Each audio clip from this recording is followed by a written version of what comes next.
All right, thanks for joining everyone. Welcome to today's 10-minute webinar on Controlled Lighting 101. Presenting today will be Tim Mao, the Applications Engineering and Technical Support Manager at X-Rite. I'm Robert Grotans, the Global Technical Marketing Manager, and I'll be moderating today's webinar. Just a few things to go over before we get started. Due to the number of people that are attending today's webinar, we will keep everyone muted. If you have a question, please use the questions function on the GoToWebinar panel, and Tim will have some time at the end to answer a few of them. Finally, this webinar will be recorded, and you will receive a link so that you can review the webinar at your convenience. So with that, I'll turn it over to Tim to kick things off. Thank you, Robert. Good morning, good afternoon, good evening, depending on where you are. Look forward to spending a few minutes together talking about lighting. We've entitled this session Controlled Lighting 101, kind of an intro, but we're going to talk a bit more than about, a bit more than just lighting, hence the subtitle there of Get Your Visual Assessment Right. So let's dive in. To start with, I want to talk just for a moment about why lighting is so important to color. You know, we may have this little nook in a living room or a den or in your house somewhere, a place you love to sit. In my house, it'd be a place my wife is sitting to either read a book or knit or something like that, right? And it might look like that because she was the last one to buy light bulbs, and she bought those nice warm white lights. Well, me being a color guy, if she sends me to go buy new light bulbs, I don't tend to buy warm white ones. I tend to buy cool white ones. And so if I buy a cool white one and we put it in the lamp in the same room, you can see that that different lamp, that different light inside the lamp, I should say, a different source, makes the color look different. Now, if we change everything in the room, no problem. But if I've got two lamps and one of them's warm white and one of them's cool white, it's going to make things look a little funny, obviously. We've all seen that in a room. And then, oh, by the way, we open up the blinds and now we've got some daylight flowing in. And so we're looking at a picture of the exact same setting, three different light sources going on, and just the color of the back of the walls, the chair, the brass part of the lamp, all of those things change dramatically. And it's just a good visual for why lighting is really so important to us in color. We're going to see some other things similar to this as we go on, as we talk more in depth about that. And so why our standard procedures matter? Why do they really make a difference? And it goes back to kind of the previous slide, why lighting is so important to color, right? There are essentially three elements of color, or color happens because, due to these three things. The first is light, as we've been talking. It's got to be a source, might be a CFL, might be the sun, might be a candle, or anything else, right? Now that light needs to interact or shine on an object. Here we got a stack of cups of different color. And so the light interacts with the object, and then ultimately, in order for color to occur, somebody has to be there to see it, an observer. When we talk about instrumentation, that can take the place, but today we're talking about visual assessment and lighting. So we've got to have light, we've got to have an object, we've got to have an observer. And the standard procedures that come into play here when we're talking about doing visual assessment of color ties into this, that controlling and validating both the light and the observer is absolutely critical. Those two pieces we have to control. Why do we need to control them? Because we need the object to be the only variable. Otherwise, we can have two objects. You know, typically if you're doing a visual assessment, you're looking at an object and comparing it to a target or a standard. If I'm doing that and there is variation going on with the light or variation going on with an observer, and we'll talk about that in more depth, if those two things are having variables in them, then they may be telling me that two objects that are identical in color aren't. And so we don't want any false positives in our assessment. We want the object to be the only variable. So these procedures are very important. Let's talk a little bit more about how we deal with those two pieces, the light and the observer. So first, the lighting. We saw that in the pictures of the chair and the table and the lamp, that different sources provide different results. So I'm going to show you a similar thing. This is a picture of an actual light booth. Happens to be a Spectralite QC light booth with what's called a color checker. That's that rectangular thing with all the little color swatches in it. That's used for calibrating cameras and those kinds of things. So we've taken a picture and then we've literally just turned on different lights. So we just went from having a daylight illuminant turned on to TL84, which is a kind of fluorescent light, to an incandescent light. And again, we can see the difference here. It's a bit more controlled than looking at a picture of a room. When I show this to people, I tend to have them look just at the bottom row of swatches in that color checker. On the left, under daylight, right, it's very white to black and neutral grays. A little less neutral maybe under TL84, and then when we go to incandescent, it's not grays anymore. It looks like a series of like khaki colors and those kinds of things. So different sources give us different results. Okay, so we've got to make sure we get the results, get the source that we're using right. And of course, if I'm looking at it under daylight and I say the color looks good, and my customer who I'm shipping it to is looking at it under TL84, he might get a different answer, right? So we've got to be sure that we're communicating and we're very, very precise about what light source we're using. Also important that those light sources are calibrated and certified meeting CIE standards. So CIE is the sanctioning body, if you will, in the world for what a light source means. So I'm going to replace these pictures with how the CIE would define a light source. So daylight, one of the daylight light sources, they would define as this. This is called spectral power distribution. Essentially, we're looking at how much of each color of the spectrum is inside that light. So daylight looks like that. TL84 looks like that. You can see it's got some very strong narrow peaks and some very deep valleys in it. And then incandescent light looks like that.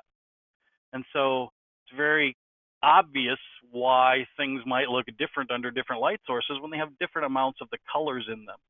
So the critical part here is not only that you have, again, in the scenario of you're looking at the color and your customer's looking at the color, that you're both looking under the same light source, but that they're calibrated and certified, because otherwise they might be labeled as daylight. I guarantee you, if you go to your local hardware store or big box store and buy light bulbs that say these are daylight light bulbs, they don't have that spectral power distribution in them. Right? You have to buy special bulbs in a light booth and have them calibrated and certified to ensure you're meeting those standards. Otherwise, we're introducing a variable. So that's how we go about managing and controlling the lighting. It's equally important that we deal with the operator. Why? Because we all see color differently. We're individual people. We have different vision. Some of us are affected by color blindness. In men, it's 1 in 13 men. That's 8.5% of the population, male population, is colorblind, which means if someone who is colorblind looks at these two circles of dots, they can't see the numbers that are in them. Hopefully you can, if you're looking at these, and again, apologies because showing them over a WebEx kind of situation, the color might not be the best, but you should be able to make a 6 out of the one on the left and either a 2 or an 8 out of the one on the right, depending upon whether you see a 2 or an 8 has something to do with some of your color sensitivity. We won't go into the detail of that, but there are tests for color blindness. There are also tests for color deficiencies, and testing is critical because we can't just assume someone knows how to see color and that their vision never changes. As we age, our vision does indeed change, so we have to be aware of that. And so how do we go about doing the testing? We want to test color acuity, someone's ability to assess color. Best way to do that, it's ISO, meets ISO specs. You can ISO certify someone for a year for being a color assessment person. using the Farnsworth-Munsell hue test, or what we call FM100, which is essentially 4 trays of little circles of color. You can see they slowly gradiate, if you will, from on the top one from a greenish yellow on the right to a kind of a peachish color on the left. The way you do those tests is all the little circles in between the far ends would be set and mixed up in a light booth, and then somebody has to put them back in order as best they can. You do that with each of the 4 trays, and then in doing so, you actually can classify and rate an observer for how well they see color. So this would represent someone who had superior color vision. What we're looking at is all of the different swatches that they looked at, and then there's basically a circle with some lines that get out of a tight circle in the middle. Those lines where they pop out like that are indications where that person had 1 or 2 or 3 things switched. They had 2 of those colors in the opposite position of where they should have been. This would be someone with superior vision. There are people who score perfect, who get everything right with excellent color vision. There are also people who have low discrimination who literally would get a result like this. And so this person has really good color vision in the red to purple range and in the green range, but they have horrible color vision in the yellow and blue areas. Obviously, depending upon what colors you're assessing, this person might not be suitable to be doing color vision.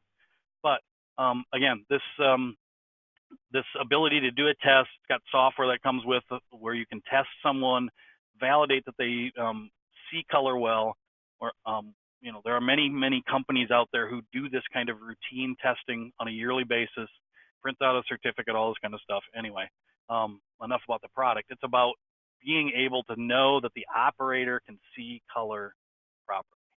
So if we control those 2 variables, then we've got some best practices to throw in. One is about how we put samples in a light booth. So maybe the most important one. There's 2 ways to do it. Positioning the sample flat, in other words, laying it on the surface of the booth, or parallel perpendicular to the luminaire, which is the actual lights, okay? The other way that we see people is that do it is they may position the sample at a 45-degree angle. So they've got something that's holding the sample at a 45-degree angle. Either of those 2 methods will work and be repeatable, but there's a caution. If you use the second one, the one on the right, you got to be careful because observers with different heights will end up with a different angle between the sample and their eye. So if you have someone who's 6'5" and you have someone who's 5'2", both look at that same sample, they're going to be looking at it at different angles, which will change the color, will change things. So in practice, what we see is people are either using the method on the left, or if they're using the one on the right, they may be, I've actually seen customer locations where they have a set of different stools that people stand on to get everybody's eyes at essentially the same level so that the angle is the same for everyone. That's a very important piece to making sure that you're repeatable. And then ultimately the goal is avoiding this, right? You've got under TL84, my sample 1 and my sample 4, yeah, they don't match really well. Depends on what it is you're producing. Some people might say that's an awful match. Some people might say that's acceptable. The one on the right's a little bit less green than the one on the left, let's say. But these are the exact same 2 samples then in incandescent light, and obviously we wouldn't even call the one on the right a green anymore. It's now a brown, right? We're trying to avoid metamerism. So metamerism is the situation where 2 colors match on one set of conditions or under one set of lights. And when we put them under a different set of lights, they don't match anymore. That's the biggest burn, if I can use that word, you can have when you're doing visual assessment if your way of assessing things does not match your customers.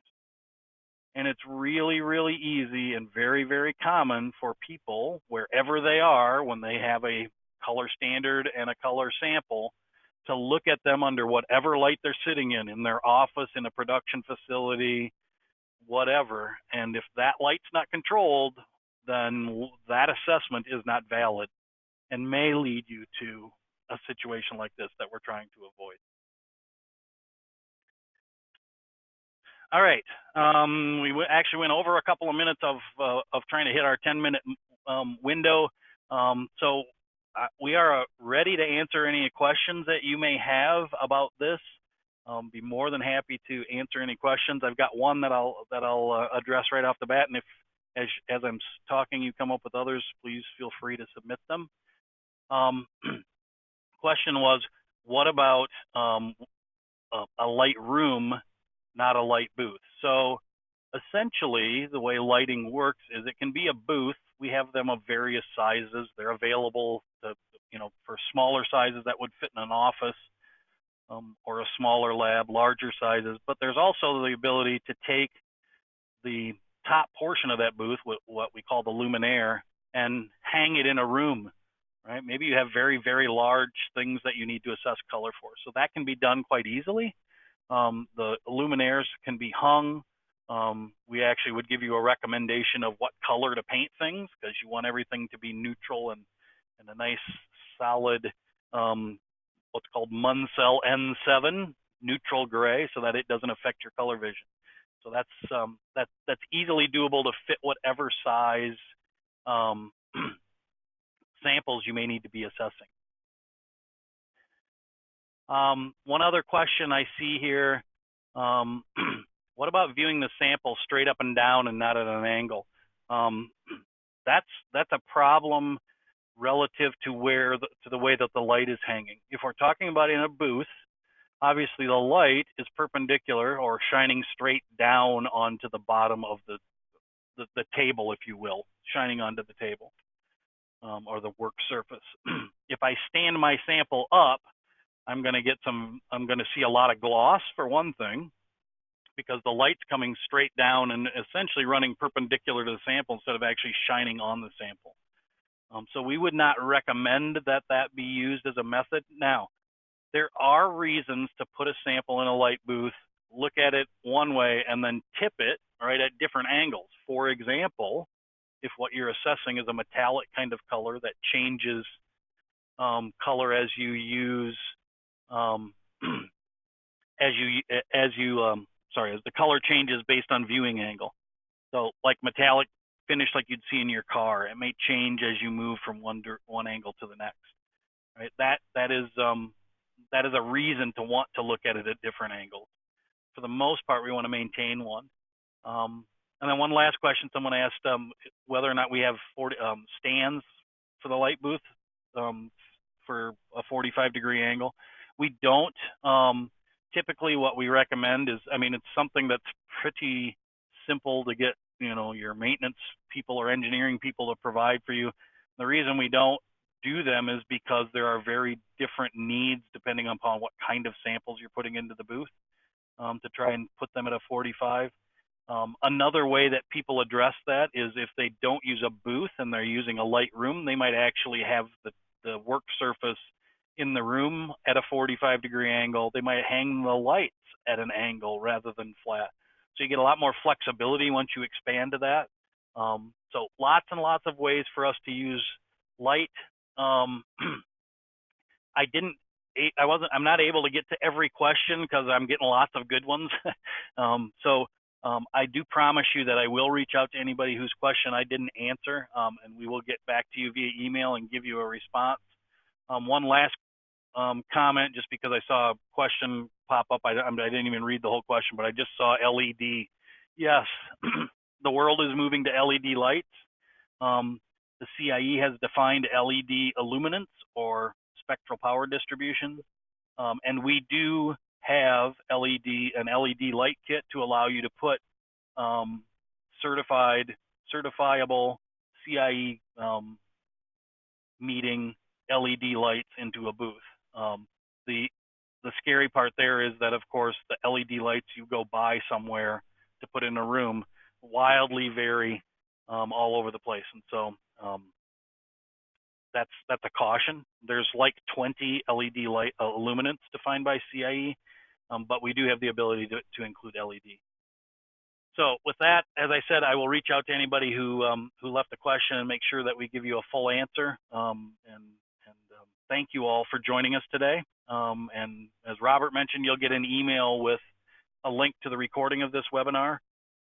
Thank you for your time and your interest in X-Rite. Thank you, everyone.